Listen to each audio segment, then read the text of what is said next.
¿Me escuchan? Sí, te escuchamos, Sandra. Bueno, son las 5 de la tarde, buenas tardes. Les queríamos comentar, esta es una reunión del Instituto de Salud del Colegio de Abogados de San Isidro, en función de las extraordinarias circunstancias que estamos viviendo y que tienen que ver justamente con una situación de salud, con una pandemia que ha alterado nuestras formas de vivir. Pensamos que sería interesante hacer una reunión extraordinaria, abierta, poder compartirla con otros profesionales y otras personas interesadas en el tema.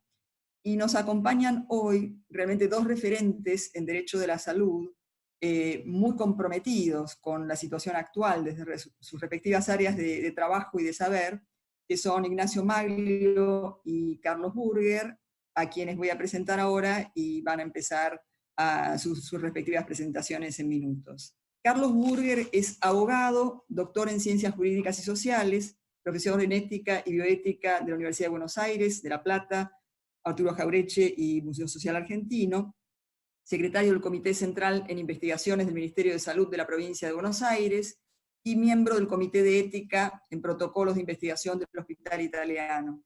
Por su parte, Ignacio Maglio es abogado, miembro del Consejo Directivo de la Red Bioética UNESCO, jefe del Departamento de Riesgo Médico Legal del Hospital Muñiz, coordinador del área de protección de protección de derechos de Fundación Huésped y del Comité de Bioética del Sanatorio Fino Quieto, y además asesor jurídico de distintas sociedades científicas. Como les decía, son dos referentes en salud, dos queridas personas y grandes personas, y le doy la palabra ahora a Carlos Burger, que va a empezar con su propia presentación.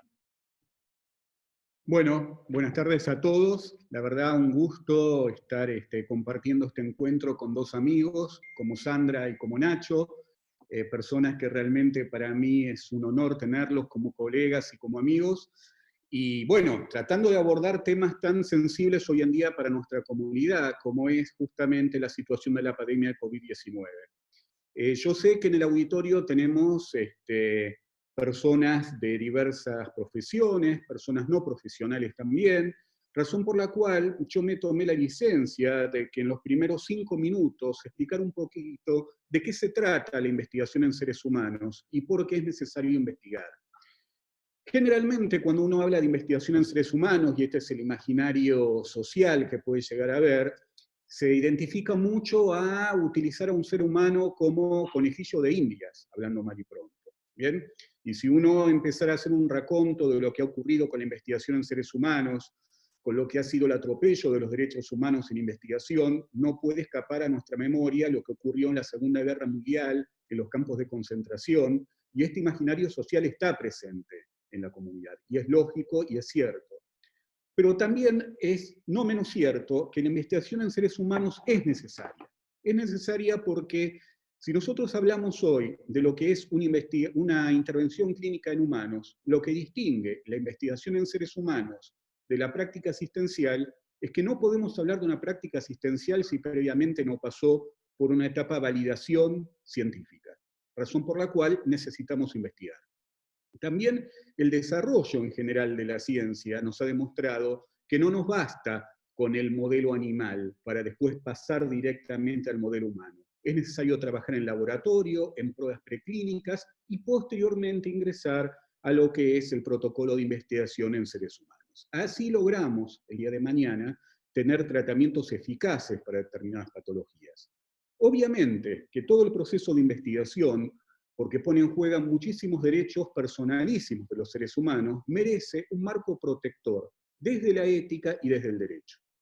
Ustedes van a encontrar ahí toda una serie de recomendaciones éticas de organismos internacionales, de consejos de ética, de asociaciones internacionales de bioética, de comités centrales en bioética, y también tenemos un marco regulatorio que es hasta a veces un poquito pesado si uno lo compara con el resto de las actividades en salud que tienen una mirada bioética. Por ejemplo, podemos encontrar desde el Código Civil, que en su última reforma ha incorporado los derechos personalísimos, y particularmente los artículos 58 y 59, hablan de algunos institutos de la bioética, como es el consentimiento informado, y también la investigación en seres humanos. Ha incorporado también la necesidad de que los comités de ética estén acreditados ante un nivel central, Esto es lo que pasa, por ejemplo, en nuestra jurisdicción en Provincia de Buenos Aires, con lo cual ustedes fíjense que en el ámbito de la investigación tenemos por un lado toda una serie de normas específicas de investigación, pero también muchas otras normas vinculadas al derecho civil y al derecho constitucional y al régimen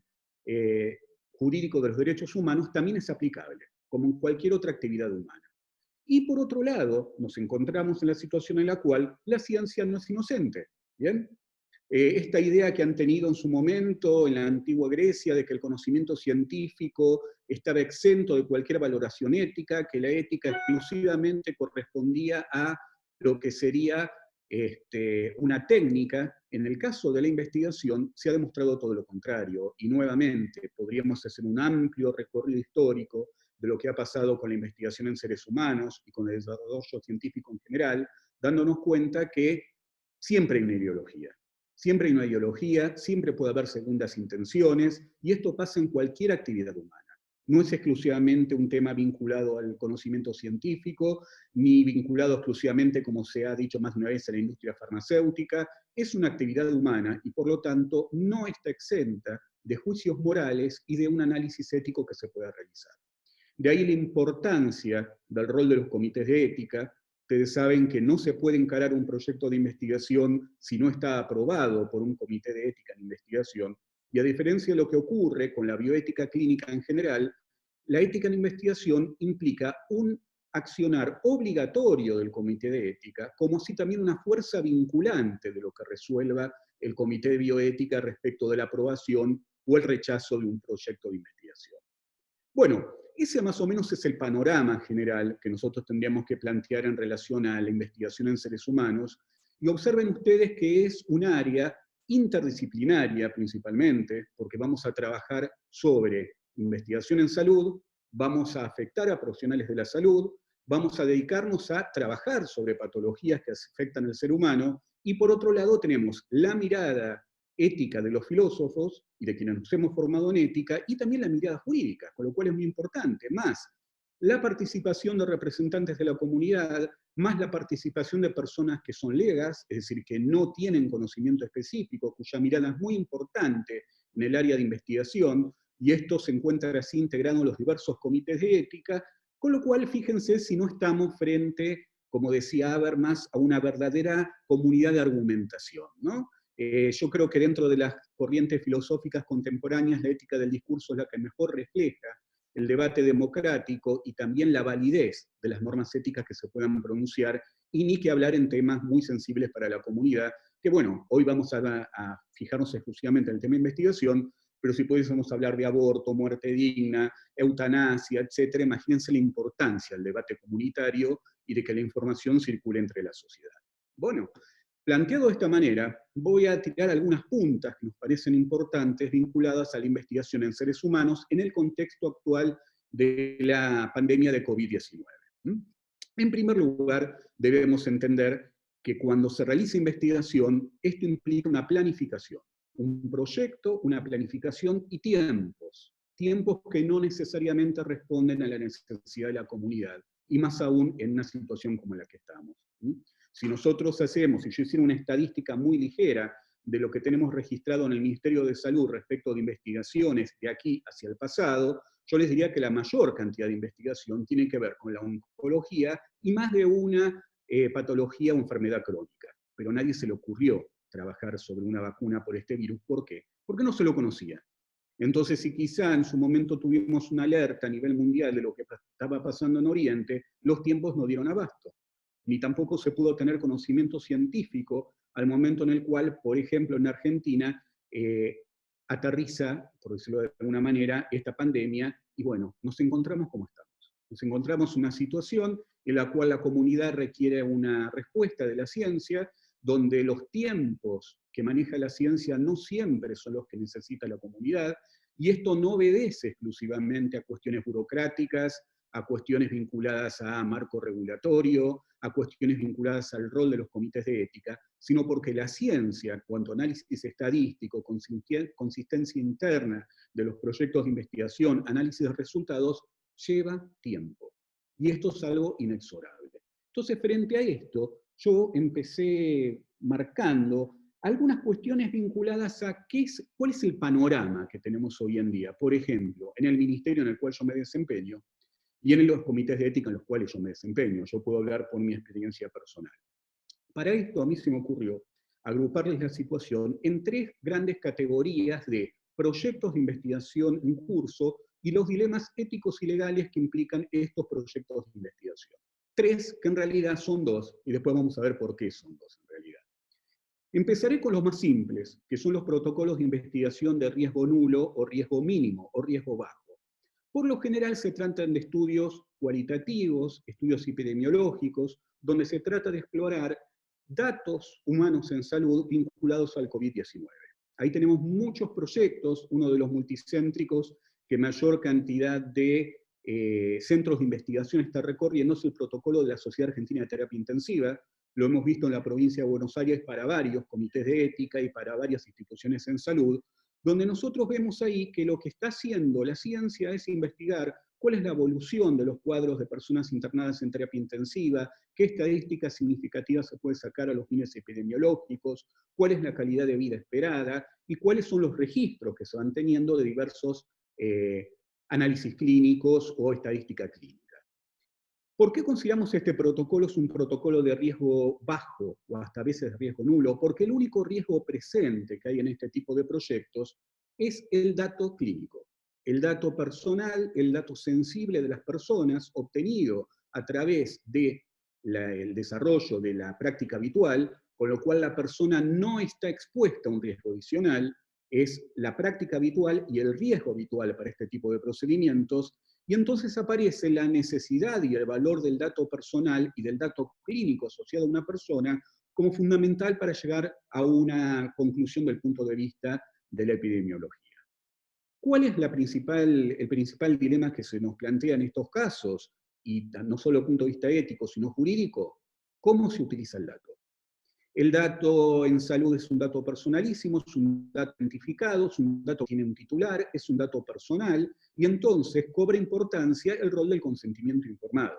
Fíjense ustedes que nosotros en investigación siempre nos estamos moviendo entre hipótesis de riesgo, que puede ser por una investigación riesgosa o no, que como en el caso de lo que sería el tratamiento del dato es un riesgo mínimo, o el muy alto, como es el caso del farmacológico.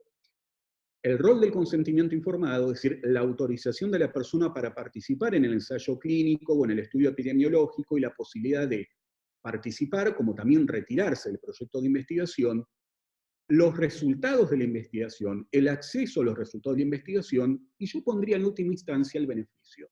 Porque no podemos asegurar beneficio en investigación, porque si no, no estaríamos investigando. Sería una práctica asistencial habitual. Bueno, nosotros en ética nos vamos viendo siempre en esos 4 parámetros, y estos 4 parámetros tienen también un marco regulatorio específico. Entonces, si volvemos al caso que yo les planteaba, que está vinculado al manejo del dato sensible, el dato en salud, lo primero que nos aparece es el rol del consentimiento informado, la autorización del paciente para recopilar datos, pero acá tenemos un agravante. Las características del virus, el riesgo por la participación del proceso de consentimiento informado, se nos han planteado objeciones de todo tipo respecto de la posibilidad de que el virus permanezca en el papel y que por lo tanto uno no podría exponer al ser humano a un proceso de consentimiento informado en estas condiciones, y más aún a los investigadores o a las personas que actúan como testigos en el manejo del dato. Sobre esto nosotros hemos sido bastante, no diría flexibles, pero comprensivos respecto a la situación que estamos padeciendo. Si nosotros recorremos el marco vigente en Argentina desde el punto de vista regulatorio, sabemos que la utilización del dato en cuanto a los permisos y consentimientos informados podría estar eximido en la medida en la cual ese consentimiento no fuese posible requerirlo, si además existe un valor comunitario de ese dato, y obviamente se arbitran toda una serie de medidas para mitigar la hipótesis de riesgo en el manejo del dato. Por eso nosotros, por ejemplo, del punto de vista del Comité de Ética Central, hemos dispuesto que cuando es imposible el rol del consentimiento informado, apelamos a la importancia del dato para la comunidad, más aún si hablamos, por ejemplo, de sistemas de vigilancia epidemiológica, la imposibilidad de perder el consentimiento por el tipo de investigación, porque el paciente está entubado, porque el paciente no puede decidir, porque no podemos exponer a la familia que concurra al centro de salud a dar el consentimiento informado, la posibilidad de acceso a nuevas tecnologías para brindar el consentimiento informado en forma remota, cosa que para nosotros es una novedad, porque todo el plexo normativo en materia de investigación es bastante burocrático y bastante, si queremos decirlo, anticuado respecto a las nuevas tecnologías. Y por otro lado, en estos casos donde pensamos que es ético poder utilizar el dato sin un permiso, uno de los principales recaudos a tener en cuenta es la gobernanza del dato. Es decir, yo voy a trabajar sobre datos clínicos para un proyecto de investigación epidemiológico de bajo riesgo, sin consentimiento informado, pero debo pedirle a los investigadores cuál va a ser la política de gobierno del dato, cuál es la medida de protección del dato clínico, porque justamente esto es de capital importancia para trabajar sobre un dato sensible en el cual las circunstancias de hecho me llevan a que no pueda pedir el consentimiento informado. Y ustedes me dirán, pero legalmente esto es posible, pues si apelamos a la Ley de Derechos de los Pacientes, al decreto 1089 que reglamenta la 26529, sabemos que cuando hay una importancia de este tipo, situaciones de catástrofe, epidemias, es posible acceder al dato personal. Sin embargo, nosotros no podemos dejar de ver el costado ético, que es justamente cuando vemos un protocolo de investigación que, aunque sea de riesgo mínimo, debe tener alguna política para mitigar la posibilidad del riesgo. Y entonces la gobernanza del dato es muy importante en los términos de lo que establece la pautación de 2016, particularmente el apartado 12, donde justamente ya aclara de qué manera uno podría llegar a investigar utilizando datos clínicos sin la necesidad de consentimiento, siempre apelando a este estado de necesidad, siempre apelando a un estado de emergencia, donde evidentemente los derechos individuales terminan cediendo en algo frente a la importancia del dato colectivo y la importancia comunitaria, en este caso de la investigación. ¿Bien? Es un panorama general para entender qué pasa con la investigación de bajo riesgo. Vamos a pasar ahora a lo que sería la investigación de alto riesgo. Y ahí en la investigación de alto riesgo nosotros nos vamos a encontrar con el desarrollo de vacunas, fármacos, combinación de drogas, para poder encontrar un tratamiento para el COVID-19. Y ahí entonces vamos a encontrar una gran cantidad de variantes que, a mi entender, ha tenido que ver con una desesperación para ganarle la carrera al virus. ¿Bien? Y entonces encontramos tratamientos empíricos disfrazados de proyectos de investigación. Proyectos de investigación que en realidad no terminan de serlo y terminan más siendo un tratamiento empírico. Y además tenemos también más de una indicación off-label que nosotros, a menos del punto de vista de los comités de ética, hemos opinado que si bien es valioso, sabemos que en el ejercicio de la profesión se utiliza más de una vez, esto de una indicación médica por fuera del prospecto y por fuera para lo cual está aprobado por las entidades regulatorias, porque además, estando en un estado de emergencia y en un estado de necesidad, más o menos con algo de información científica, el profesional se arriesga a indicar un tratamiento para el cual aún no ha sido registrado como tal. Pero esto también tiene sus riesgos, ¿bien? Sabemos que esto tiene implicancias legales, sabemos que esto crea falsas expectativas en los pacientes, y entonces nosotros somos conscientes de la necesidad de encontrar un tratamiento para la patología, también somos conscientes que quizá una indicación off-label, un acceso extendido de medicación o de tratamiento, es quizá lo más urgente, y si hoy a un paciente uno le dice, te doy agua bendita de la que sea, el paciente le va a aceptar. Una cosa es plantear esto y otra cosa es creer que esa es la cura milagrosa de la enfermedad y venderla como tal, salteándose todo tipo de procedimiento de investigación, que reitero, tenemos el agravante que la ciencia tiene tiempos que la pandemia no está respetando y está pidiendo una urgencia. Algunos ejemplos de tratamientos encarados en el ámbito de la investigación y que tienen un sustento regulatorio y científico, se me ocurre mencionarles, por ejemplo, el caso del protocolo de la OMS, el famoso protocolo Solidarity, que establece la combinación de 4 drogas, y que ha sido considerado como un estudio internacional colaborativo, bajado a todos los países, con implicancias bastante interesantes desde el punto de vista médico y también desde el punto de vista jurídico, porque tenemos que armonizar muchas cuestiones regulatorias con lo que nos marca Ginebra, la Organización Mundial de la Salud en Ginebra. Hemos tenido que trabajar sobre pólizas de seguro aplicables y contratadas por la Organización Mundial de la Salud. Hemos tenido que estudiar también qué pasa con el régimen de indemnidad y cobertura de daños por un protocolo patrocinado por la Organización Mundial de la Salud, donde el Ministerio de Salud de la Nación aparece con la figura de un cuasi representante, que es una figura de las llamadas CRO. Bien, si ustedes, los que se dedican a investigación, entenderán este término.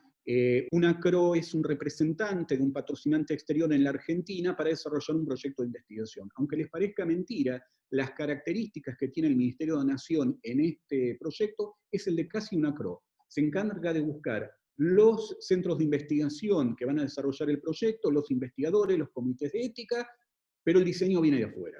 Entonces, la OMS aparece como un coordinador, el Ministerio de Salud de la Nación aparece como un coordinador local del proyecto que está desarrollando la Organización Mundial de la Salud. ¿Esto qué implica? Muchísimas cuestiones que tienen que ver, como dice una amiga mía, Fernanda Savio, la necesidad de una colaboración internacional en el desarrollo de la ciencia. Porque también vemos muchos esfuerzos desparramados en la comunidad científica, a veces 4, 5 o más cantidad de proyectos que van en el mismo sentido, cuando en realidad lo lógico sería unificar todo en una información central, universal, que lleve a que se pueda compartir esta información con el resto de la comunidad mundial. Y esto ahorraría muchísimos esfuerzos, no solo de los investigadores, sino también de los comités de ética y de las autoridades regulatorias. Este protocolo Solidarity está diseñado para ser desarrollado tanto en instituciones públicas como privadas en Argentina. Nosotros en el Comité de Ética Central de la Provincia de Buenos Aires ya lo hemos aprobado. Entre la combinación de drogas aparecen algunos antirretrovirales utilizados para el HIV. Y bueno, si bien uno puede cuestionar al menos algunas objeciones del punto de vista del diseño de la investigación, porque para serles sinceros y resumir cuentas, propone comparar este nuevo medicamento, esta nueva combinación versus el estándar de cuidado de la institución. Y sabemos que el estándar de cuidado de las instituciones es múltiple, porque no hay una cura específica para la enfermedad, ni tratamiento ya resultado de eficacia. Obviamente este tipo de proyectos, y ahí menciono no solamente esto, el estudio de colchicina, ahora apareció un estudio con la ivermectina, que es un antiparasitario de uso veterinario, requiere todo un marco regulatorio bastante específico. Y no es fácil, digamos, saltearse esos pasos. Las normas que fijan garantías para los pacientes, seguridad para los pacientes, la aprobación de los comités de ética. A ese nivel nosotros hemos dicho que los comités de ética no pueden actuar como un ente burocrático que entorpezca. Debe en todo caso evaluar con la celeridad necesaria que implica la ciencia, pero sin descuidar las garantías y los derechos de los participantes, porque eso es fundamental. No quiere decir por esto que porque hagamos algún tipo de evaluación mucho más rápida y eficaz vamos a descuidar a los pacientes, mucho menos. Justamente lo que hacemos desde el nivel central del Ministerio es custodiar la forma en que trabajan los comités de ética y de qué manera podemos trabajar bajo un sistema de evaluación eficiente, pero sin descuidar los derechos de los participantes. Segunda posibilidad de tratamiento de alto riesgo, lo que estamos hablando vinculado a estos accesos extendidos o lo que sería la investigación, no diría investigación, perdón, porque es un error garrafal, diríamos las indicaciones off-label para la utilización del COVID-19. El Ministerio de Salud de la Nación, frente a la gran cantidad de desinformación que hay dando vueltas sobre este tema, bien ha aclarado que las indicaciones off-label no están prohibidas en Argentina.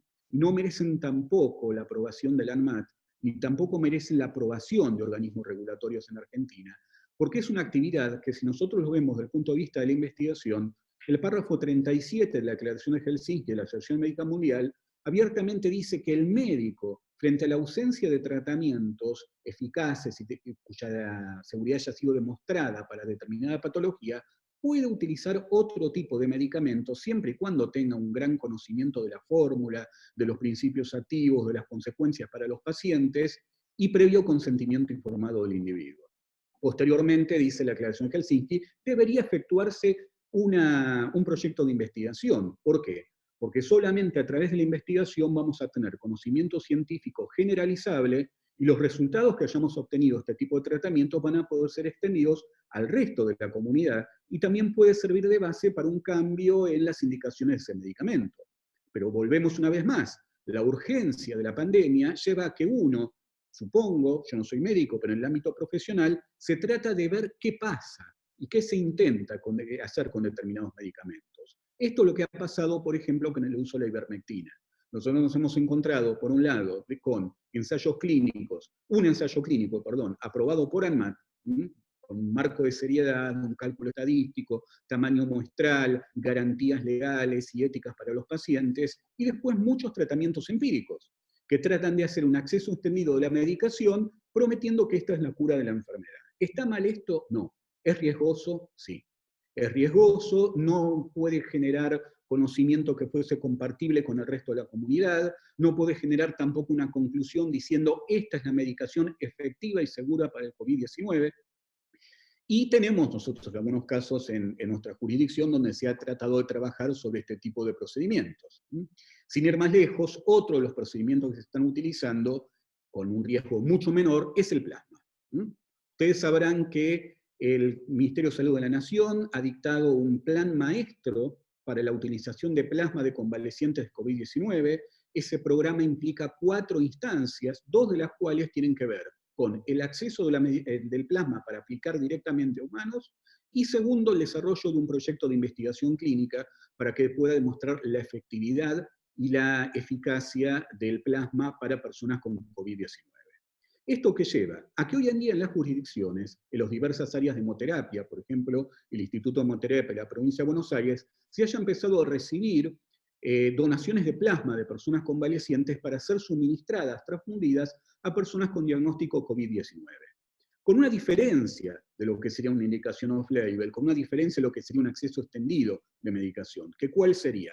Que el plasma, por lo general, es bien tolerado y no tiene mayor cantidad de riesgos que una transfusión de sangre habitual, razón por la cual podríamos decir que es algo intentable, que puede dar esperanzas, no podemos decir hoy en día que es la cura para la enfermedad, pero esto lleva a que hoy en día, frente a la urgencia, nosotros hayamos autorizado en el Comité de Ética Central en la provincia este acceso extendido al uso del plasma. La Nación también ha fijado un registro nacional que va a registrar todos los ensayos clínicos que se hagan con plasma en el ámbito público y en el privado, y también la Dirección Nacional de Hemoterapia y Medicina Transfusional ha establecido pautas para la recolección del plasma, el tratamiento, la identificación de anticuerpos, etc. Es decir, se ha estandarizado muy bien toda la parte científica en cuanto al manejo del plasma. Sin embargo, esto lleva a que también tengamos que tener proyectos de investigación sobre plasma. Esto es lo que hemos planteado en la provincia de Buenos Aires, y ya tenemos en evaluación, ya lo hemos aprobado en el Comité Central, un proyecto de investigación que también ha recorrido algunos centros en Ciudad de Buenos Aires, vinculados a demostrar la seguridad y eficacia del plasma en pacientes con COVID-19. El valor de esta segunda aplicación del plasma, que no sería la aplicación para el uso directo de la enfermedad, sino para una investigación, es nuevamente lo que yo les decía.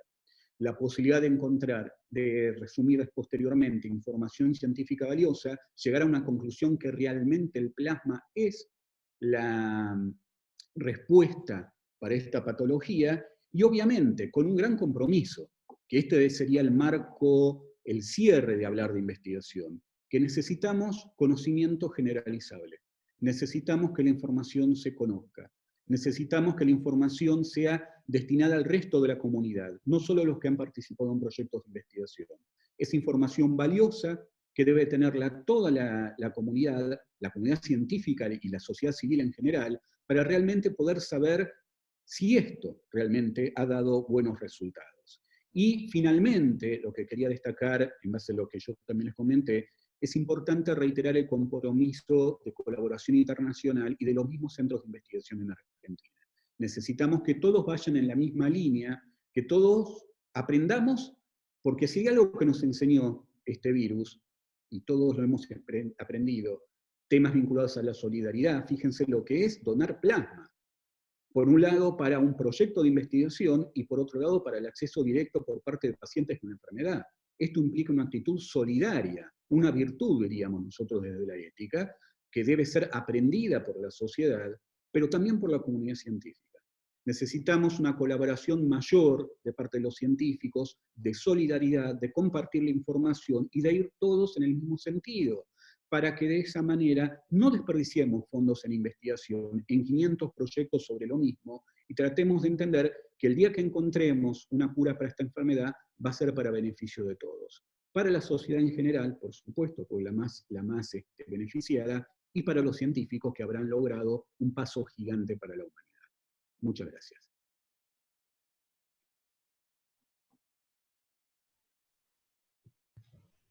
Gracias, Carlos. Brillante tu exposición. Sandra, ¿querés? Les queremos recordar, lo avisó al principio del colegio, pero si ustedes quieren hacer preguntas, los demás asistentes con gusto pueden hacerlas por chat. Mientras esperamos algunas preguntas, y si no aparecieran ahora también podrán ser formuladas al final. Una pregunta que va más allá de lo jurídico, Carlos. Siempre que hay una enfermedad que realmente genera mucha inquietud en la sociedad, en la comunidad, aparece como una diferencia, un divorcio en materia de información entre lo que es un pronóstico realista de lo que va a ser el tiempo en que llegue un tratamiento efectivo, sea una vacuna o sea un tratamiento con medicamento, y el tiempo de la comunicación que recibe la sociedad. Concretamente, en forma casi cotidiana o semanal, aparece alguna noticia en el sentido de que en unos meses habría una vacuna efectiva o un tratamiento medicamentoso efectivo. La pregunta concreta, o tal vez redondear un poco la idea, porque vos de algún modo lo dijiste, sería ¿cuál es un tiempo lógico en el estado presente de cosas para que una cura probada pueda estar disponible, atendiendo a las cuestiones jurídicas y tal vez otras extrajurídicas que se dan en estos tiempos? Bueno, es la pregunta del millón, esa, ¿verdad? Te la agradezco, Sandra. Pero bueno, se calcula más o menos que los ensayos clínicos más avanzados podrían estar acreditando la eficacia y seguridad de una vacuna para el primer trimestre del año que viene. En países que no seamos Estados Unidos, se supone más o menos fines de este año, principios del año que viene en Estados Unidos. Tenemos una vacuna que ya pasó la fase 2 en investigación, está entrando la fase 3. La fase 3 es la comparativa, es la de acceso extendido.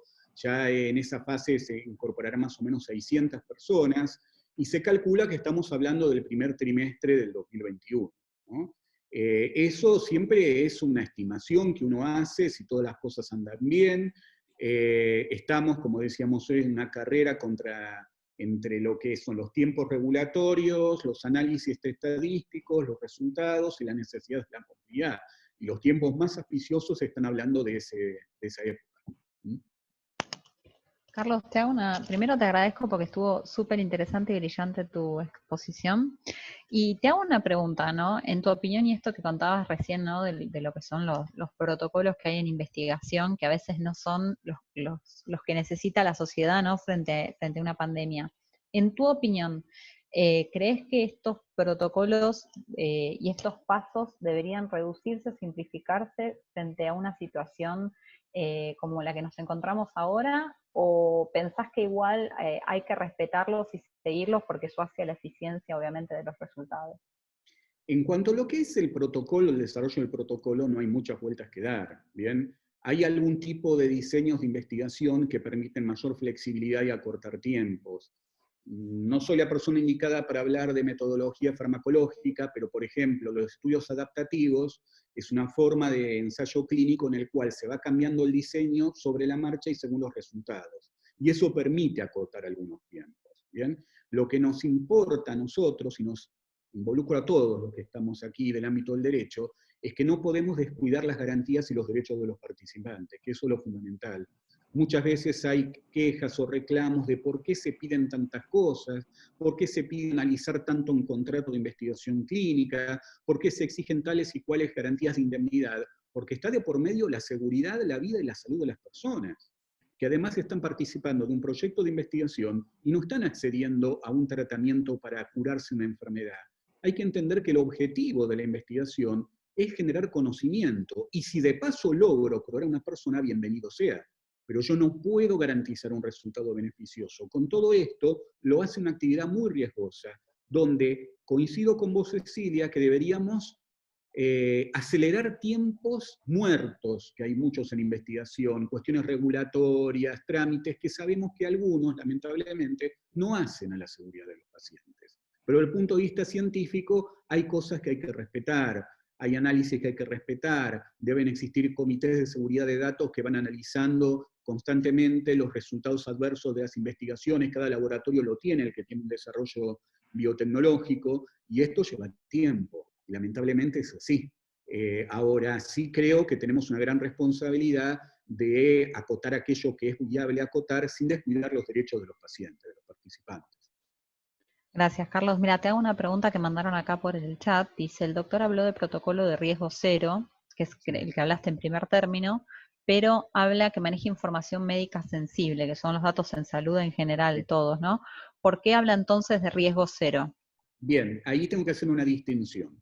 Cuando nosotros, a quien le puede interesar, la norma marco para nosotros, para distinguir las categorías de riesgo de las investigaciones, es la resolución 1480/11 del Ministerio de Salud de la Nación. Cuando habla del dato en salud, identifica el riesgo mínimo al dato identificable, y el riesgo cero o riesgo nulo al dato anónimo, donde no hay posibilidades de poder identificar al titular. Eso merece una gran discusión, viene bien la pregunta del oyente o la oyente, porque justamente tenemos que empezar a hablar hasta dónde es identificable o no un dato, si lo puede identificar por la comunidad en la cual se obtuvo, etc. Hoy en día se fija ese parámetro para hablar de dato nulo, riesgo cero, cuando el dato es procesado en forma anónima. Discusión, gran discusión, si realmente es anónimo en un 100%. Pero quizás yo no marqué ahí la diferencia. En los parámetros de esa resolución, el riesgo nulo del dato en salud es el no identificado o el anónimo o el simplemente estadístico. Y el que tiene que ver con la sensibilidad vinculada a una persona es un riesgo mínimo donde ya ahí en la categoría de riesgo cambia. Una pregunta más que hace Sí. el público, perdón. No, dale, Luego le dale. daríamos una pregunta más que hace el público, después le daríamos la palabra a Nacho, sin perjuicio de hacer otras preguntas a ambos al final. Y la pregunta fue cómo se seleccionan los sujetos de investigación en un caso como este, en el caso de la pandemia del COVID-19. Bueno, es un tema extremadamente interesante para nosotros desde la ética. Por un lugar, porque tenemos ciertos criterios de inclusión y exclusión en los proyectos de investigación, que esto tiene que ver con una cuestión netamente científica y de diseño, con lo cual ustedes piensen que lo riesgoso de la investigación es tomar una pequeña cantidad de personas, tratar de crear una masa de personas más o menos homogéneas y similares, y en base a lo que pase con esa pequeña población va a generar resultados que van a ser aplicables a toda la humanidad. Entonces, fíjense lo difícil que es seleccionar a las personas adecuadas, desde un punto de vista clínico, porque también tiene que ver mucho con la información genética, con un montón de cuestiones que realmente de entrada no se pueden saber.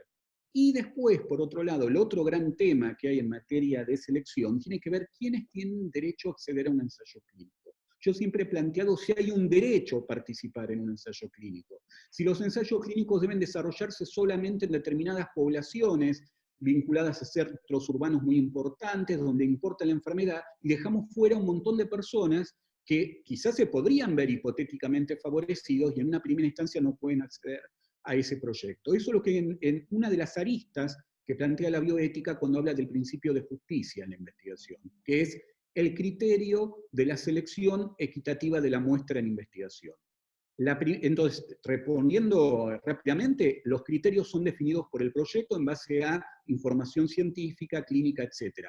Pero nuestra pregunta del acceso a quién tiene derecho a acceder a un estudio ya trasciende a eso. Y tiene que ver con el derecho, si es que lo existe, gran discusión, a ser sujeto de investigación o no. Y ahí sí tenemos que empezar a hablar qué poblaciones pueden acceder, quiénes tienen acceso, dónde se desarrollan los proyectos, si son proyectos que se hacen en el tercer mundo para favorecer al primer mundo y no son posibilidades después de acceder a la información al tercer mundo. El problema de justicia o el principio de justicia es uno de los más interesantes para hablar en cuestiones éticas, nos llevaría horas sobre esto. Bueno, muchísimas gracias por tu excelente exposición, Carlos, y le vamos a dar la palabra al doctor Ignacio Maglio. Ceci, si querés presentar de nuevo, porque Dale. lo hicimos al principio, pero personas ingresaron después. Dale, bueno, gracias Carlos nuevamente. Y si lo volvemos a presentar al doctor Ignacio Maglio, él es abogado, miembro del Consejo Directivo de la Red Bioética de UNESCO, jefe del Departamento de Riesgo Médico legal del Hospital Muniz, coordinador del área de promoción y derechos Fundación Huésped, coordinador del Comité de Bioética del Sanatorio Finoquieto, asesor jurídico de la Fundación Trauma de la Sociedad Argentina de Reumatología y de la Sociedad Argentina de Terapia Intensiva. Ignacio, te escuchamos con muchísima atención. Ok, muchas gracias Cecilia por la presentación. Un placer compartir esta actividad contigo, con Sandra, con Carlos, todos buenos amigos, y agradecerle al Instituto de Derecho de la Salud esta invitación, ¿sí? Bueno, voy a aprovechar el tiempo, me voy a limitar a los 20 minutos que nos habían dado, y yo les voy a contar brevemente la experiencia mía, ¿no? Una experiencia, yo les diría muy sencilla, como abogado hospitalario, ¿sí? Esta no es la primera epidemia o pandemia que nos toca atravesar. Yo ingresé a trabajar en el Hospital Muniz en el año 83, y me tocó ver el primer caso de un paciente con VIH que ingresaba al hospital. En realidad con SIDA, porque en ese momento no sabía que el VIH era el fenómeno transmisor, ¿no? El origen etiológico del SIDA. Y fíjense ustedes qué interesante, en aquel momento, año 83, aparecieron los primeros casos de SIDA y se tardó más de 3 años en descubrir que el VIH era el origen causal del SIDA. Ustedes seguramente recordarán aquella película donde la banda siguió tocando, ¿no? Donde se discutían entre Galo, Montañer, la discusión sobre quién había inventado. Hoy la infección por COVID-19, los primeros casos se pueden observar en diciembre, entre diciembre y enero.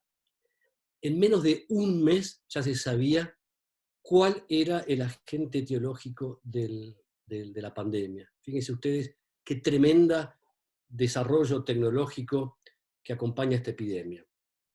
Una de las primeras distinciones que yo hago, y que en este caso Cecilia, mejor que nadie, va a poder contarnos el avance de la tecnología y especialmente el procedimiento de inteligencia artificial, como han acompañado en experiencias exitosas como Singapur, Taiwán, Corea del Sur, China mismo, utilizando sistemas de tecnología avanzada como inteligencia artificial, han permitido detener en algunos casos, mitigar y contener la epidemia. Pero yo creo que desde el punto de vista social, ¿no? Y por supuesto que esto impacta en el campo de la bioética y de las ciencias jurídicas, la gran diferencia de la pandemia por COVID-19 es que te está pegando cerca, ¿viste? Como decían, balas que pican cerca. El VIH, cuando nos tocó a nosotros tener respuestas jurídicas y éticas, siempre pensamos que era una enfermedad de los gays o de los drogones, decíamos nosotros, ¿se acuerdan? Era la enfermedad de las 4 Hs, era la enfermedad de los hemofílicos, los heroinómanos, los haitianos y los heroinómanos. No tenía nada que ver con nosotros. Después, y con Sandra escribimos mucho sobre otras epidemias, seguramente Sandra se acuerda, el ébola. El ébola nos pegó medio de costado. Era una enfermedad que les pasaba o le ocasionaba perjuicios a los negros, muy lejos de nosotros. El SARS también pensábamos que era una peste más oriental que occidental. Y sin embargo, el COVID-19, yo creo que está la gran diferencia, no hace ningún tipo de distingo, te está pegando al lado. Por eso, como diría Borges, no nos une el amor, sino el espanto, de alguna forma. Y yo creo que esto hace también que esta epidemia nos permita revitalizar 2 o 3 conceptos sobre los cuales voy a conversar ahora. En primer lugar, es la reivindicación de la salud pública, como un instrumento necesario y elemental que garantiza igualdad, que garantiza calidad y que garantiza salud colectiva.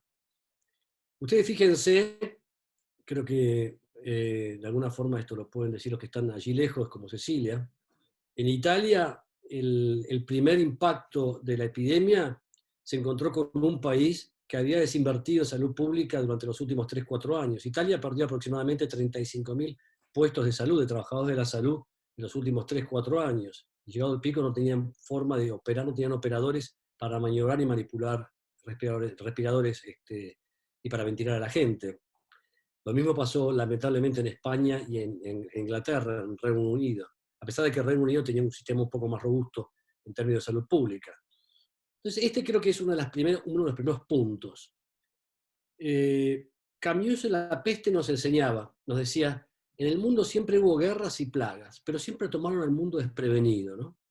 Entonces ahí muchos de estos lugares tuvieron que tomar decisiones de forma improvisada, desesperada, como elegir quién vivía y quién moría, como elegir a quién se asignaba un recurso escaso.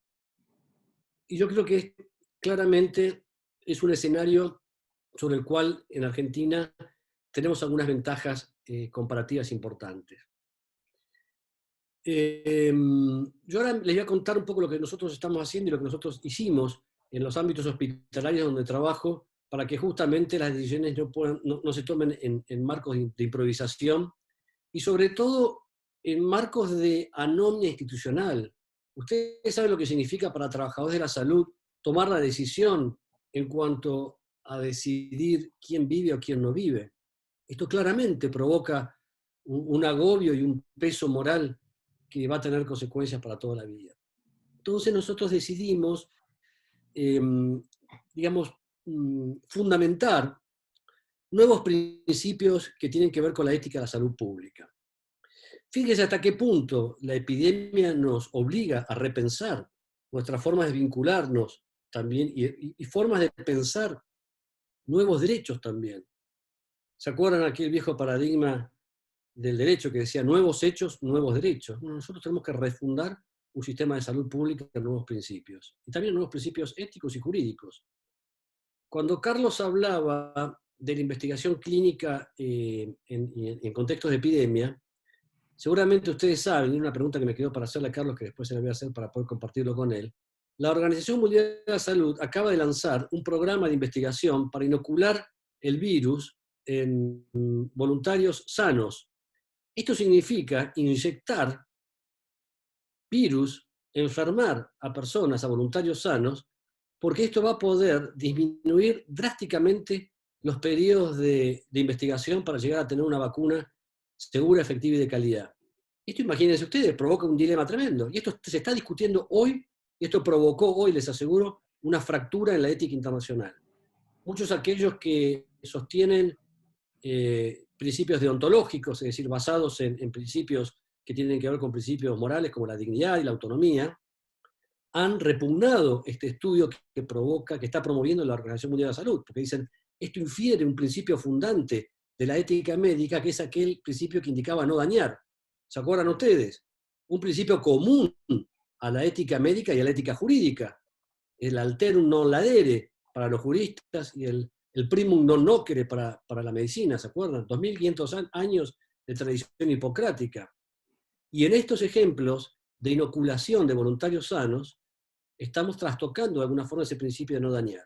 Ahora bien, del otro lado, ¿qué se dice? Y yo les soy honesto, les adelanto que a mí me seduce mucho más esta posibilidad de justificar jurídica y éticamente esta investigación. Por varias razones. En primer lugar, si este estudio se lleva adelante y se termina aprobando y se inocula el virus atenuado de COVID-19, esto va a permitir salvar no cientos, millones de vidas en el mundo. ¿Escucharon bien? Millones de vidas en el mundo. Porque la simplificación y la aceleración en la investigación, ¿se imaginan que esto desde el punto de vista metodológico significa no tener investigación preclínica, no utilizar animales y utilizar directamente voluntarios sanos contra placebo? Frente al cuestionamiento ético, a mí me parece muy importante, unos dicen, bueno, son consideraciones utilitaristas o consecuencialistas, pero yo creo que se deberían hacer bajo algunos supuestos. En primer lugar, la investigación tiene que suponer un riesgo, es un riesgo, obviamente, inocular la vacuna con el virus atenuado es un riesgo, pero ese riesgo debería estar minimizado. Debería asegurársele a los sujetos de investigación voluntarios, altruistas. Yo no le puedo negar a nadie el ejercicio altruista de su decisión. Desde el punto de vista ético, son deberes o acciones de naturaleza supererogatoria. No se los puedo exigir. Pero si estas personas quieren, y ya hay registros de voluntarios en el mundo que quieren personas jóvenes especialmente, porque ahí los criterios de inclusión tendrían que ser personas jóvenes que puedan sobreponerse rápidamente a la infección. Recuerden ustedes que el 80% de las personas infectadas en el mundo por COVID se recuperan o no han tenido síntomas, o los síntomas que tuvieron fueron leves a moderados. El 15% del total requiere internación y solamente el 5% de las personas infectadas requiere internación en terapia intensiva. Es un virus de baja letalidad. Ahora bien, y lo tiro esto si quieren como para de alguna forma animar el debate. Esta investigación yo la vería posible si se aseguran, entonces, condiciones de seguridad para los sujetos, que no exista ningún tipo de alteración a la vulnerabilidad, que no existan incentivos, que los únicos incentivos que puedan existir para los voluntarios altruistas sean la cobertura de un seguro de salud que garantice y cubra cualquier contingencia en el transcurso de la investigación. Y el cuarto punto, que creo que es el más importante, estas investigaciones deberían ser iniciativas patrocinadas por los estados. Ustedes saben que un documento muy importante para nosotros, que se aprobó en 2005 por proclamación, por unanimidad, en París, es la Declaración Universal de Bioética y Derechos Humanos. Este instrumento internacional promueve también el fomento y la cooperación internacional y el compartimiento y el aprovechamiento compartido de los beneficios. Esto es esencial. En términos de pandemia, claramente el derecho yo defiendo el derecho a la propiedad intelectual, pero como todo derecho, no podemos admitir un ejercicio abusivo del derecho patentario, del derecho a la propiedad. El derecho a la propiedad en estos casos tiene que estar claramente limitado y de alguna forma subordinado al interés de la salud colectiva y la salud mundial. Y recordé algo que me recordaba mi viejo siempre. Ni Pasteur, ni Sabin, ni Fleming patentaron sus inventos. Imagínense ustedes si se descubre, como bien decía Carlos antes, la vacuna efectiva y preventiva y terapéutica también contra el COVID-19. Esto va a ser, digamos, un instrumento poderosísimo para aliviar el sufrimiento global. De ahí que este ensayo que promueve la Organización Mundial de la Salud, yo lo justifico, lo sostengo, bajo estos supuestos que dije antes, y también bajo el supuesto de que sea de acceso público, de acceso extendido, de acceso expandido, y que no exista ninguna posibilidad de lucro frente al desarrollo y que lo puedan aprovechar todos. Ahora bien, cuando hablamos de aprovechamiento de los recursos, sabemos que en salud los recursos son escasos. Les cuento ahora entonces un poco lo que era el foco de la discusión o de esta presentación, que tiene que ver cómo hemos decidido nosotros asignar los recursos escasos en salud y con qué criterios. Hemos establecido tres principios en realidad vinculados a sostener la ética de la salud pública. En primer lugar, el principio de dignidad personal. Y este a mi juicio es un principio fundamental, es un principio fundante de la bioética y fundante de los derechos humanos.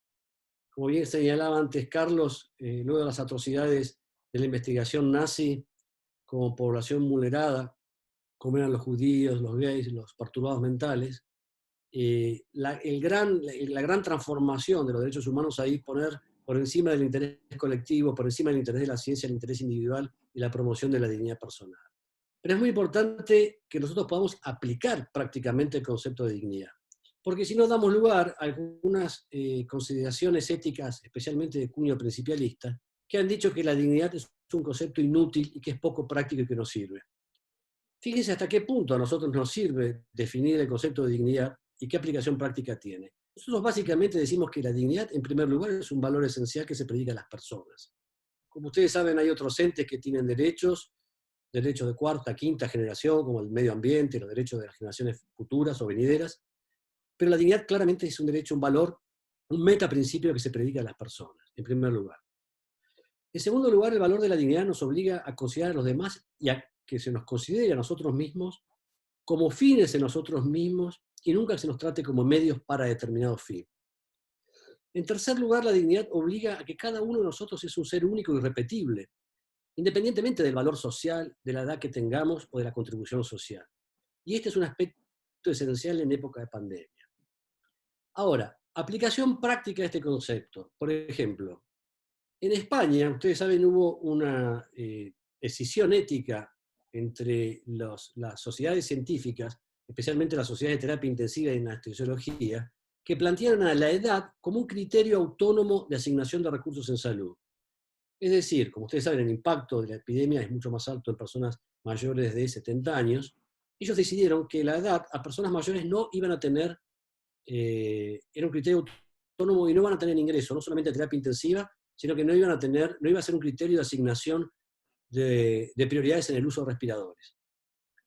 Esto que parece que pasó allá hace tiempo, en los inicios de la epidemia y en Italia, porque se encontraron con que no sabían qué hacer, en España, mejor dicho, también, está pasando hoy en Perú. Si ustedes leen lo que está pasando en Perú este fin de semana, están todas las unidades de terapia intensiva en Lima sobrepasadas. El presidente de la Sociedad Peruana de Terapia Intensiva acaba de renunciar como experto al comité que asesora al gobierno peruano, porque están ya rechazando a personas mayores en el ingreso a terapia intensiva y en el uso de prioridad de respiradores. O sea, imagínense hasta qué punto se está quebrando este principio de dignidad. Si nosotros consideramos que la edad es un criterio autónomo de asignación de recursos, estamos contrariando un principio fundamental, que es el principio de dignidad, y estamos estableciendo un sistema de discriminación negativa. Esto se llama edaísmo, o viejismo, o ajeísmo, como lo quieran llamar. Es un claro ejemplo de discriminación. Otro ejemplo de discriminación tiene que ver y que pulveriza el valor ese de la dignidad del que hablábamos antes, es el valor social o la contribución social. Ustedes saben que los criterios de asignación tradicionalmente, tanto para el derecho como para la justicia, como para la bioética o la medicina, eran lo que se denominaban criterios de asignación neutrales. Es decir, eran dos básicamente. Se atendía al primero que llegaba, se daba el recurso al primero que llegaba, o se hacía un sistema de aleatorización, o se asignaba el recurso por azar, lotería, se tiraba la moneda. Claramente estos eran sistemas muy precarios de asignación de recursos. Luego, en algunas teorías, digamos, utilitarias, en Estados Unidos especialmente a través de algunas teorías de Daniels y de algunos otros principios que utilizaron, por ejemplo, a Rawls, empezaron a establecer criterios más objetivos de asignación. Y surgieron dos criterios que eran muy frecuentes y aún hoy siguen siendo frecuentes, que son la edad, por un lado, como decíamos antes, y el pronóstico. Estos dos criterios también aún hoy se continúan y vamos a ver ahora qué forma sería la mejor forma de utilizarlos. Pero estos criterios, como les decía, han sido de alguna forma limitados y en contextos de sobresaturación de los recursos de salud, tenemos que pensar con qué evidencias contamos para poder realizarlos y distribuirlos de la forma más justa posible y más equitativa posible. Entonces, yo les quiero comentar más o menos cuáles fueron, o cuáles son, mejor dicho, los criterios que nosotros establecimos para asignar recursos escasos en las unidades hospitalarias, en las instituciones de salud donde trabajamos. En primer lugar, en cuanto a los criterios de terapia, para que no nos pase lo que pasó, me quedé pensando lo que les dije antes. En España, las sociedades científicas incorporaron la edad como un criterio autónomo de asignación. Esto provocó una especie de escándalo ético en España, a tal punto que la Comisión Nacional de Bioética Española impugnó fuertemente este dictamen de las sociedades científicas intensivistas y pidió al Estado español que dictaminaran la autoridad sanitaria, el Ministerio de Sanidad y Consumo, normas para regular la distribución equitativa de recursos. Esto es un poco lo que nosotros también proponemos en la Argentina. Nosotros hemos llegado al Ministerio de Salud de Nación. El Ministerio, por razones operativas, está evaluando esta situación, pero mientras tanto nosotros queremos, y para las instituciones que lo hicimos, dictamos estos criterios de asignación de recursos escasos, que para aquellos que lo quieran son de público acceso, me lo piden o se lo hacemos llegar al Instituto de Derecho a la Salud del Colegio de Abogados de San Isidro, y con todo gusto son totalmente abiertos. En primer lugar, nosotros decimos que los criterios de admisión a terapia intensiva deben ser claros, transparentes, preestablecidos y de acceso público. Acá un principio fundamental es el principio de confianza pública. Las personas tienen que saber que las instituciones de salud tienen criterios de asignación y estos criterios tienen que ser públicos. No pueden ser criterios que se tomen bajo la oscuridad de cuatro paredes en un ámbito de cuidados críticos. Acá es fundamental la confianza pública. Algunos autores, yo creo que la confianza es un principio también fundamental de la ética de la salud pública. La confianza es un principio que se ha valorado muy poco, muy pocos autores lo han. Luhmann quizás es un autor que ha trabajado mucho sobre la confianza, y yo creo que es un principio esencial. Yo les aseguro que sin confianza la vida social sería imposible. Mucho menos aún las relaciones médicas, clínicas, las relaciones epidemiológicas o de vigilancia sanitaria. Sin confianza, en definitiva, ninguno de nosotros se podría haber levantado de la cama esta mañana. Por eso creo que la confianza es un elemento esencial. Entonces las personas tienen que saber, en esta institución hay criterios de asignación de ingreso a terapia intensiva. Esos criterios, como le dije antes, tienen que ser, además de transparentes, preestablecidos, acceso público, tienen que ser criterios objetivos, técnicos, neutrales y verificables. ¿Qué quiere decir esto? Los criterios de ingreso a unidades de cuidados críticos tienen que tener criterios objetivos y verificables. Y esos criterios objetivos y verificables tienen que ser verificables de forma rápida. Es decir, tiene que haber scores o instrumentos de medición que no requieran una evaluación clínica que postergue la decisión, porque justamente esas decisiones se tienen que tomar en contextos de apresuramiento, porque se toman para personas que están con riesgo vital y en donde la supervivencia, el acceso a ese sala, a ese cuidado intensivo, es elemental. Otro aspecto también, cuando hablábamos de criterios objetivos y neutrales, la discapacidad, y este es otro tema fundamental, no debería ser en principio un criterio de asignación del recurso escaso. En algunos países, especialmente, vuelvo a los ejemplos porque son ejemplos dramáticos que los tenemos cerca, Italia y España han tomado la discapacidad mental como un criterio de rechazo para el ingreso a cuidado intensivo o el uso de ventilación respiratoria mecánica.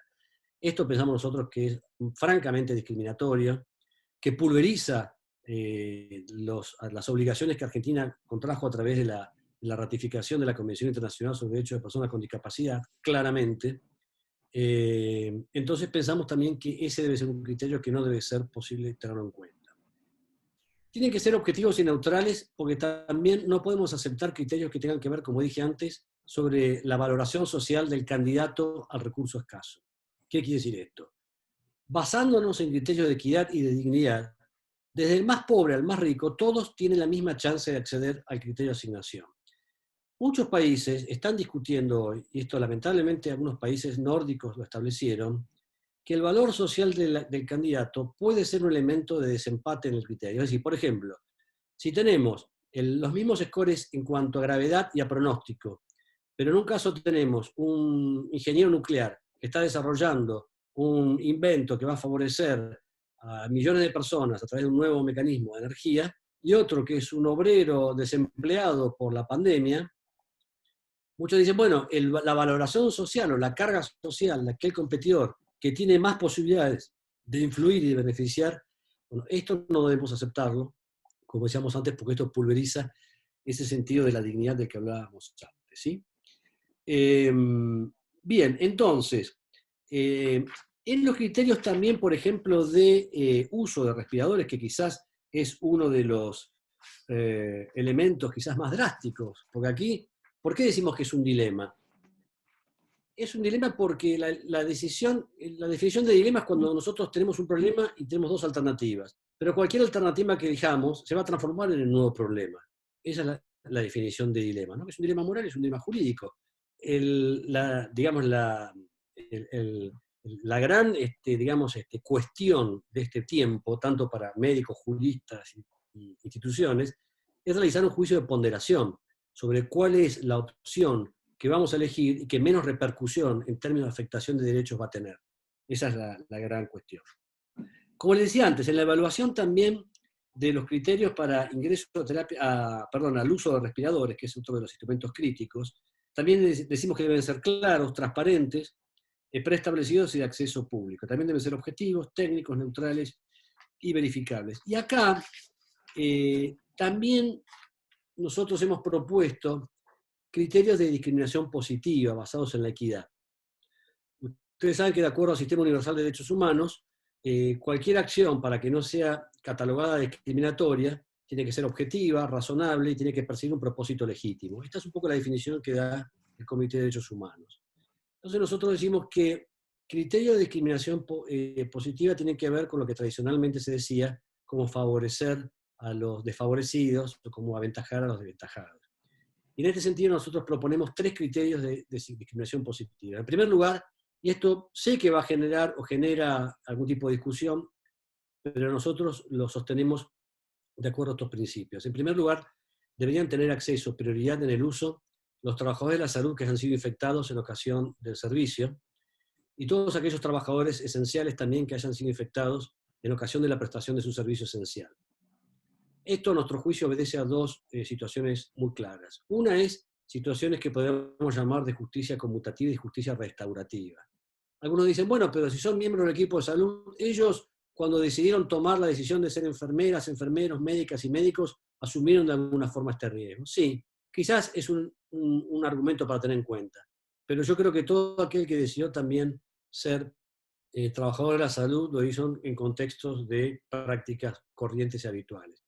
Y por otro lado, yo creo que hay un tema de justicia también restaurativa, por decirlo de alguna forma, es que aquellos trabajadores esenciales que tengan acceso en forma prioritaria al recurso sanitario, más prontamente van a poder reintegrarse y volver a asumir su trabajo en la pandemia. Y esto sabemos ahora que los recursos humanos y los trabajadores de la salud son recursos escasos, que yo creo que tardíamente ahora se están privilegiando.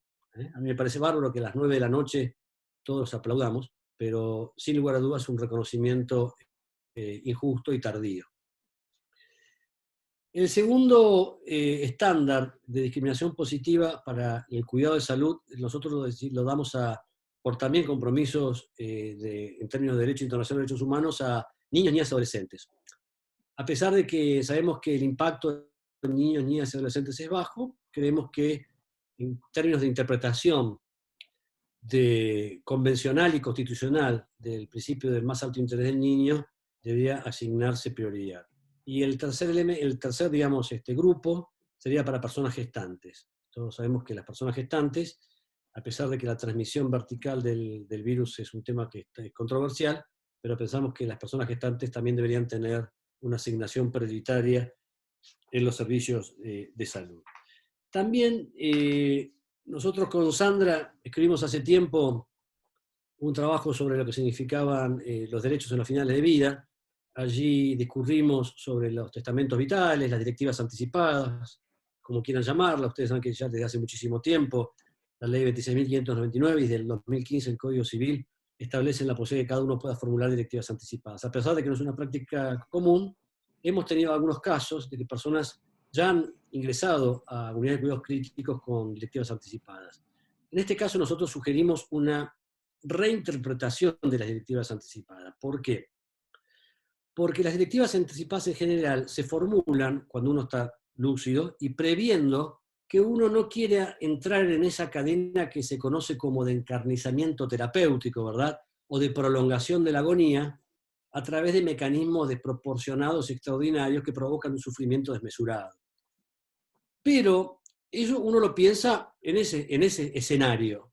El escenario de la pandemia cambió radicalmente esto, porque personas relativamente jóvenes, sin comorbilidades, el acceso a un respirador, que uno antes podía haberlo pensado como un instrumento extraordinario o desproporcionado, ahora se puede transformar en un instrumento de salvación, ¿verdad? Entonces nosotros en ese sentido pedimos que se readecue de alguna forma esa decisión y se reactualice en realidad, ¿sí? Bueno, después para terminar y no aburrirnos más, esta pandemia también viene a poner en juego dos servicios hospitalarios que yo creo que estaban muy olvidados. Son los servicios de atención paliativa y los servicios de los comités de bioética hospitalaria. A nosotros siempre nos costó hablar de la muerte como comunidad médica y como comunidad jurídica, ¿no?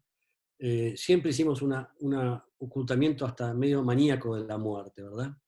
Pero yo creo que una de las grandes cosas, y les cuento lo que nos está pasando hoy en el hospital, les cuento cosas que están pasando hoy. La gente se muere en soledad. La gente se muere sin ningún tipo de posibilidad de despedirse de su familia, de tener un contacto mínimo, humano, con sus allegados, con su círculo de afecto, con sus seres queridos. Esto yo creo que es un ataque violento a un derecho humano esencial, que es poder morir en paz, sin sufrimiento y con dignidad. Yo entiendo, y porque trabajo en un hospital de enfermedades infectocontagiosas como es el Hospital Muñiz, pero creo también que frente a cualquier fundamentalismo infectológico en materia de bioseguridad, tenemos que hacer un esfuerzo para humanizar los cuidados en la muerte, en los finales de vida. Nosotros seguimos preocupados en tener respiradores, unidades de terapia intensiva, y eso está muy bien. Pero estamos teniendo muy poco foco en saber cómo estamos protegiendo y cuidando a la gente que sabemos que se va a morir. No solamente la gente que se va a morir, aquellos que están aislados durante mucho tiempo. ¿Ustedes saben lo que significa un aislamiento forzoso? Donde no se ve a la familia. El último contacto que se tuvo con la familia fue en el momento de internación. El contacto que se tiene con el equipo de salud es un contacto con extraterrestres, con astronautas. Ahora estamos aprendiendo 40 formas de signos distintos para poder vincularlos con la mirada. Porque los pacientes lo único que pueden ver son los ojos atrás de unas antiparras. Entonces yo creo que este es un tema también muy importante, que las instituciones desarrollen equipos de atención integral y equipos de atención paliativa para humanizar. En Italia y en España ha quedado totalmente demostrado que la pérdida de los ritos de despedida y de los ritos de duelo provocan daños irreparables a lo largo de toda la vida. Esas personas que no se han podido despedir de sus seres amigos, de sus seres conocidos, de sus seres queridos, van a tener un daño físico inclusive y moral irrecuperable. Recordemos, sin ir más lejos, nuestra historia reciente. ¿Qué le pasó a todas las abuelas y las madres de Plaza de Mayo que no pudieron ni siquiera recuperar y no conocen dónde está el cuerpo de sus nietos ni de sus hijos? Entonces creo que no es un tema menor. Y finalmente los comités de ética. Los comités de ética son un servicio fundamental en estas épocas de pandemia. Cuando hay dilemas éticos para la asignación de recursos escasos, cuando proponemos humanizar los cuidados críticos en la pandemia, los comités de ética tienen que ser un servicio más como cualquier otro servicio del hospital. Hasta ahora los comités de ética que más protagonismo tuvieron son los comités de ética y de investigación, y esto Carlos lo sabe mejor que nadie. Son comités que tienen acreditación, que tienen apoyo institucional y todo lo demás. Los comités de ética asistencial tienen muy poco apoyo, y nosotros también le podemos circular y hacer llegar a ustedes unas guías operativas que hicimos para crear unidades de apoyo ético, como se hizo en algunos lugares de España, unidades de apoyo ético que funcionan como guardias pasivas para que puedan ayudar a tomar esas decisiones. Para terminar, decime Sandra y Cecilia, si puedo, me gustaría compartir un video que dura 1 minuto y medio nada más, con una historia real, volviendo a esto sobre la humanización del final, una historia que le pasó a mi viejo era médico, y esto le pasó cuando se crearon las primeras unidades de terapia intensiva, y todos los médicos en aquel momento quedaron como embellecidos, extasiados, emborrachados con la tecnología. Y esto me parece que viene muy a cuento de lo que estábamos hablando ahora. Si ustedes me dicen, ok, comparto pantalla y lo compartimos, ¿puede ser? Genial.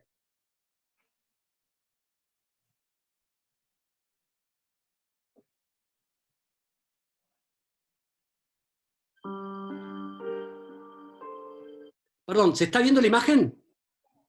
Sí. Se ve la imagen y se escucha el audio. Ok, ahí lo dejo.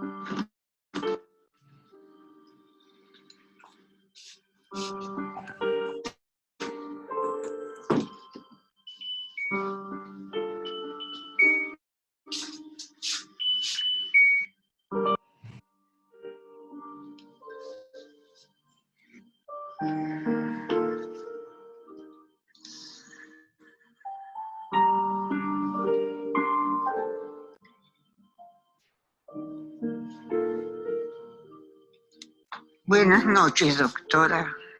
Buenas noches. Por favor, ¿me puede tomar el pulso? No, pero su pulso es normal, ¿eh? Está con 84. Está bien. Comprendo, pero de todos modos, ¿me puede tomar el pulso, por favor? No se preocupe, abuela. Estos aparatos son muy confiables y usted está bien, está bien. ¿Sabe lo que pasa? Hace 3 días que estoy acá y nadie me toca.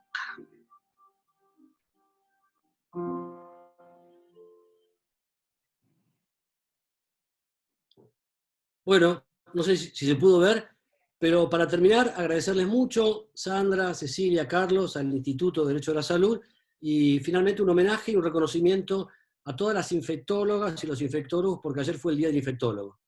Muchas gracias. Excelente, Nacho, también. Y muy emotivo, como dicen acá los asistentes, el video que pasaste y la charla tuya y la de Carlos, ambas. Hay algunas preguntas que Ceci, te pido si me ayudas un poquito a formularlas. En el interín, una pregunta sobre lo que planteaste. ¿Cómo están ustedes justamente poniendo en práctica esta idea de algún modo humanizar los momentos finales de la vida en el contexto de esta pandemia?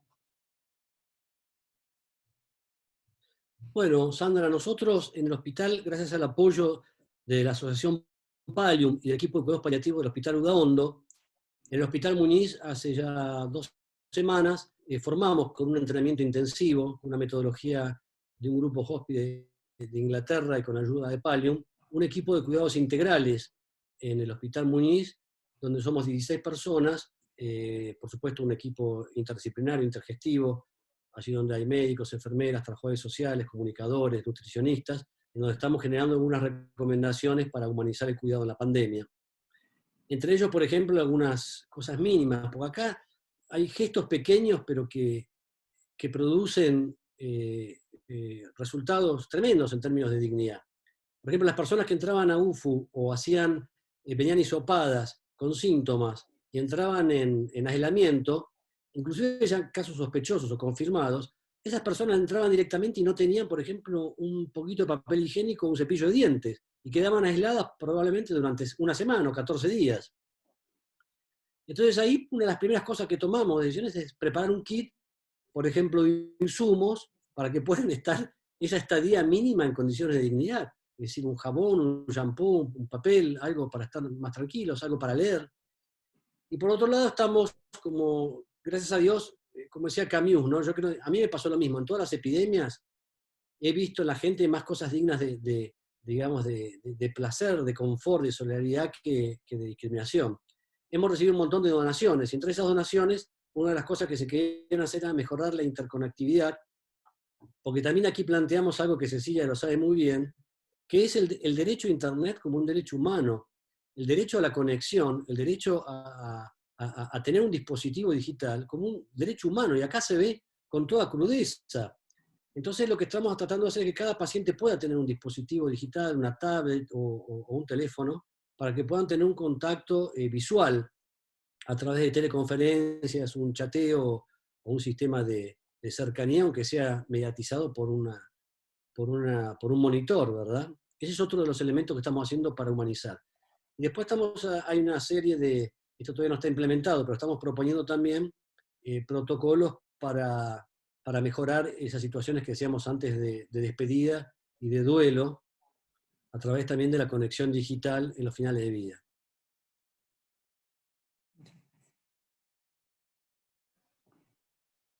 Gracias. Estoy acá leyendo, no sé si estas preguntas venían de antes. A ver, dice, ¿los beneficios para quién serían entonces en vuestro hospital? No es una exclusión el acceso al recurso escaso. Y después dice, pero con ese criterio también debería ser a madres, y por qué no a padres se diría, etcétera. O sea, hay también algún criterio de discriminación al final. ¿Existiría realmente un consentimiento en esta directiva anticipada? ¿Sería realmente voluntaria? La directiva anticipada no es un consentimiento, es una manifestación de voluntad unilateral. Muchas veces se confunde una directiva anticipada con un consentimiento. Eso es una manifestación de voluntad unilateral. Dos cosas distintas. Que tiene claro. Y por otra parte, yo ya, digamos, de alguna forma justifiqué, no los voy a aburrir otra vez, con cuáles son los criterios de discriminación positiva en trabajadores de la salud, trabajadores esenciales, personas gestantes y niños, niñas y adolescentes. Pensamos que son criterios objetivos. Insisto, en la definición del Comité de Derechos Humanos de Naciones Unidas, discriminación positiva, para que no sea negativa, tienen que ser razonables, objetivas y perseguir un propósito legítimo. Y pensamos que en estos 3 supuestos se dan esos requisitos, ¿no? Nos Como apuntan decías. también, Sí, perdón, sí, habla, Sandra. habla. No, lo único que quería decir era precisamente que al tener un recurso escaso sí o sí va a haber discriminación en algún modo porque tenés que elegir a quién se los asignás y a quién no, ¿no? El punto es Claramente. qué parámetros usás vos para seguir esa discriminación. Y con relación a la tecnología, que en Italia había una campaña que era de empresas para que donen tablets y elementos de tecnología para que la gente se pueda despedir de sus seres queridos. Sandra, perdón, ¿qué quería? No, que también una persona al público que no aparece su nombre apunta que existe una red de hospice a la que se están derivando llamados para contener a las familias y a pacientes por coronavirus, que tal vez sea Nora Vargas también de nuestro instituto que trabajaba en este tipo de iniciativas. Bueno, excelentes las exposiciones. Tal vez una pregunta más sobre estas guías que también el auditorio está pidiendo si se pueden hacer llegar. ¿Cómo fueron recibidas en general por la comunidad médica? Si hubo algún tipo de respuesta.